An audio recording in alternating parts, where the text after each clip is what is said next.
How's it going, guys, and welcome back. So with Tales of Tanorio coming out today, at least as of the time I'm putting this video together, if there hasn't been another delay, but with the game coming out, I figured I should be going over some things that you should probably know going into the game, including a bit about the shiny system, how the game's version of IVs and EVs work, some other game mechanics like Mega Evolution or Guardian Reversion, and more. The information that I'm about to be going over is courtesy of a community member named Propane, who will have all of their social media linked below if you want to check them out. Basically, they put together this Google Doc containing a lot of important information, and I'm going to be summarizing it and sort of presenting it to you guys in a video format. As time goes on and the game becomes more public, I'm sure that there's going to be a lot more information about these systems, but for now, I still think that a lot of this will be relevant information to have, whether or not the game's out already, especially if you're just diving into it. So that being said, make sure to sit back, relax, and let's dive in.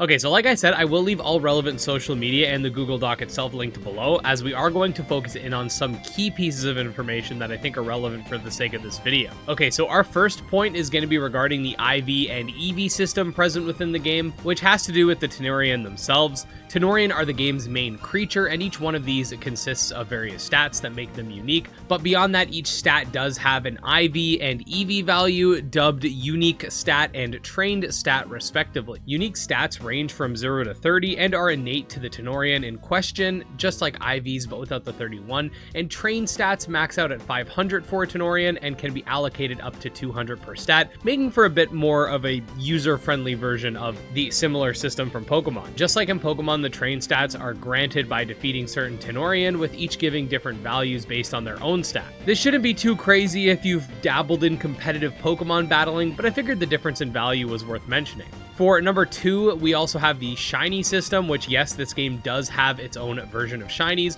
with the base odds sitting at 1 in 2,000 and having a max capacity of 1 in 256, which can be achieved through methods such as chaining or special events. You will be able to notice a shiny in the overworld as well, which will be indicated by a beam of light surrounding the creature. In order to chain Tanorian, it's quite simple. Basically, you receive a chain by knocking out Tanorians in the same species, and this can be done up to 1,000 times, with the chain being locked in at 50, where you can start catching mons in the chain but still not black out, otherwise you'll break it. You have to chain the same monster in a row and cannot chain multiple monsters at once, so keep that in mind as well. As you get further in the chain, your chances of getting a shiny will exponentially increase until they hit that cap. For number 3, we have some important game mechanics, which include Guardian Reversion, which is essentially the game's version of Mega Evolution, or Primal Reversion, where it essentially changes a Tanorian into its primal state, giving it a power-up during battle. This is something that will be unlocked later on, so keep an eye out for it. The game also has its own version of raid dens, which are called Ruptures, that can have from 1 to 7 stars, with essentially the more stars meaning a more powerful foe. 6-star bosses can actually use Guardian Reversion themselves,